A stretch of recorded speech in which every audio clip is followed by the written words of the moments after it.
Mr. President, I want to spend a couple moments just talking about the Zika virus and our response to it from Congress. There's been a lot of conversation about Zika virus, both in the media, multiple of our committees, for months, actually. This is not a new issue that's been brought up. This is an existing issue. Spread of the Zika virus is moving across our hemisphere and is rapidly spreading in multiple countries to the south of us, and it is moving towards the United States. As most people know, Zika virus is carried by a mosquito, a particular type of mosquito. Not all mosquitoes can transmit the Zika virus, but they pick up this particular type of mosquito, can carry the virus from one person, that the Zika virus is in their blood, it gets into the mosquito bites someone else and transfers it. The interesting thing is that I think most people don't realize is that the Zika virus for most individuals is not all that difficult or painful to be able to work through. The CDC in their own materials that they've now put out in their response to the Zika virus tries to list out the symptoms of Zika and what it really means for most individuals. For most individuals, it is something that they'll have for a few days, and they said for many individuals, they don't even know that they have it. It's something similar to having a cold, where they may have some muscle pain and a headache. They may have some a fever or a rash, but it goes away after a few days, and they're then immune to it for the rest of their life. In fact, the CDC says the treatment that they list for the Zika virus, if you have it, is, obviously they always suggest that you check in with your doctor, but it said the common treatment from CDC is get plenty of rest, drink fluids, and take Tylenol. Not something that most people should be afraid of unless you're pregnant. And then the risk of birth defects is astronomical. Now, not everyone who's pregnant gets the Zika virus also has birth defects, but those that have, it can be very, very serious. This is to be taken serious, but it's not a new issue as well. Zika virus has been known to be around since the 1950s. It's moved through multiple different countries and multiple different regions. It's in the United States, though we have yet to have a single case in the United States that originated in the United States. These are individuals that traveled to other countries south of us in Central America or in South America, picked up the virus there, or in Puerto Rico or in some of the other areas in the Caribbean, and then have come back to the United States. But is yet to have a transfer that we know of from any individual within the United States to another person in the United States. Now, again, that doesn't belittle the issue, but I want to be able to put it into context of where we are. We're at the early stages of dealing with this as United States citizens. In Puerto Rico and other areas, it is very advanced, and there are hundreds of cases that are there. So now the determination is, what do we do? CDC has already stepped up in trying to intervene and try to find ways to be able to not only develop a vaccine for it, which they feel confident they can do. As I met with the director of the CDC not long ago, he feels very confident they'll be able to have a vaccine within a couple of years. But then we have a couple of years that we're dealing with in the process, just the development of the vaccine and then the distribution of that vaccine. The main thing that can be done right now is actually putting down mosquito populations. It is getting into areas where there's rapid advancement of mosquitoes and actually putting pesticides in those areas to greatly diminish the population of mosquitoes. It's developing better testing for Zika. It's getting out the opportunity in different health departments around the country to say, how are we going to evaluate this, and how do we know if someone just has a fever and a rash, if that's something else related to heat, or if that's something related to Zika. So CDC is engaging in all of those things.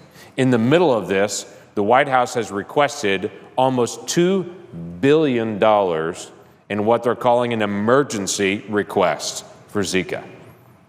Now, I do believe there should be a response to Zika, and we should aggressively lean in. The last thing we should do is sit around and wait until Zika virus is spreading across the United States and affects many of these pregnant moms that are out there, and we have birth defects in the days ahead because of our inactivity. But the almost $2 billion in emergency requests is interesting to me because a lot of it, they haven't given us great detail on it, of really what all that will engage. But they've said they'd need this large amount of money. And I have to tell you, I'm a little bit skeptical when anyone comes and says, it's an emergency, I need $2 billion, and I'll tell you what it's for later. We went through this with Ebola funding, where there was a $5 billion request for Ebola funding. 2 years later, they spent about $2.5 billion of that. Recently, the administration transferred $500 million of that funding for Ebola into treatment and discovery for Zika. So they've already reprogrammed some of that money and started to be able to move it over. So I would ask just a couple of things of this body as we consider how we're going to handle Zika. One is treat it seriously. Though for most people, it's not a serious issue. If you're pregnant, it is serious. We should treat it seriously. The second thing is we should do this appropriation in the normal appropriations process. I do not think we need to have additional debt spending. We can reprogram existing funds to be able to deal with this. And we also need real detail of how this money is going to be spent so that we don't allocate dollars and then find out later how they were going to be spent. We have a responsibility as Congress to know how American tax dollars are being spent, and I think my skepticism is justified in this. So let me give you just a quick idea. Right now, if we're going to deal with actually funding this area, which I believe we should, then we should begin with allowing the Department of State and HHS and USAID to have transfer authority within their existing accounts to be able to address this. These three agencies currently have $86 billion in what they call unobligated balances from previous years that they already have right now, $86 billion. With this much money lying around, there's absolutely no need to ask the American people to pay an additional $1 billion on top of the originally already obligated and over-obligated and bloated budget. Transfer authority I would ask for would be accompanied by a comprehensive spend plan that requires the administration to detail exactly how it plans to use these funds, then report out any obligations to match up with the original spending plan. Before we write a blank check to the administration, I believe the American people should actually know how this is being spent.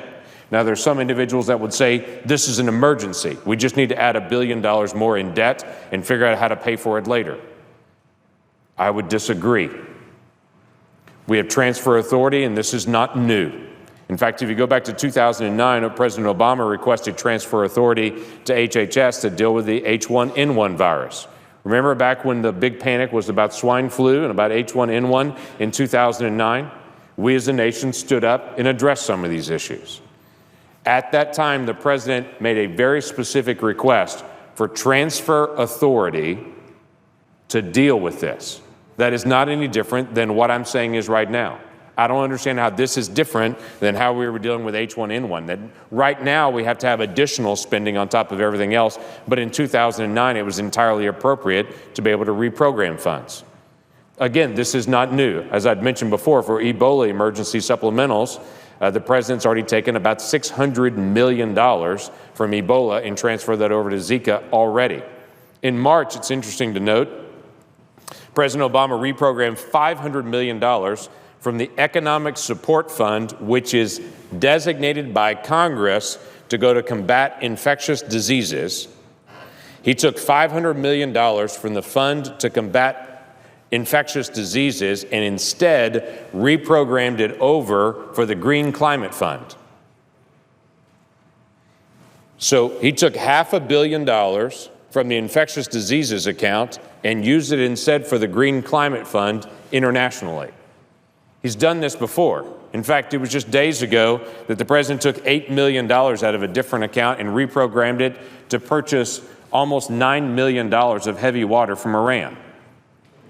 This body of all bodies has the responsibility to be able to not only deal with the health emergencies that are happening around the world, but also the fiscal issues that we have in our nation.